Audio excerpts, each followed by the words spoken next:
Well, is Israel headed full force toward a fifth election? As part of our Elections 2021 coverage, today we will break down the far-right end of the political spectrum, the Religious Zionist Alliance. Their new joint list could save them some seats in the Knesset and from falling below the electoral threshold. Well, if Netanyahu has anything to say. Israel's Zionist far-right parties are joining forces to try and help form a right-wing coalition government. Noam and Otzma Yehudit will run under Bezalel Smotrich's Religious Zionist Party. First, let's break down the policies of the party alliance. The Religious Zionism Party is against territorial concessions. Some members support the annexation of the entire West Bank, though the official policy of the Jewish Home Parliamentary faction, of which it is part, supports only annexation of the Area C of the West Bank. The party is also opposed to recognition of same-sex couples on a religious basis. They have also come under fire for being racist against Arabs and suggesting they support the policies of Hitler.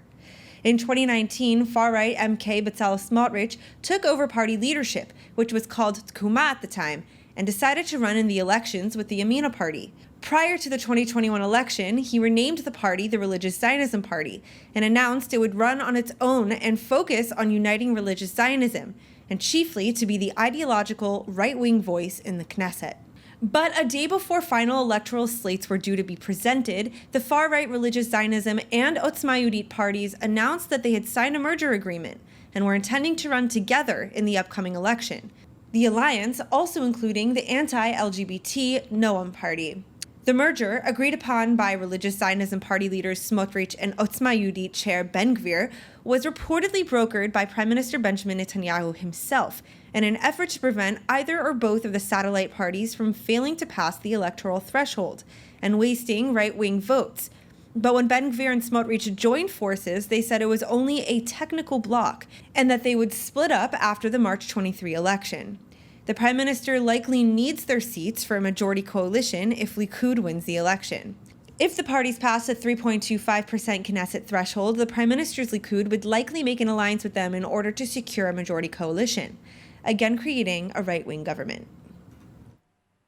Well, if Israel's election was held today, Likud would receive 28 seats, one fewer than the Channel's poll conducted last week, that is from Channel 13.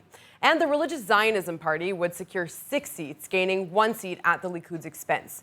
With that said, the landscape of the left and the right-wing blocs remains unchanged. The anti-Netanyahu bloc would receive 58 seats, and the pro-Netanyahu bloc would receive just 47.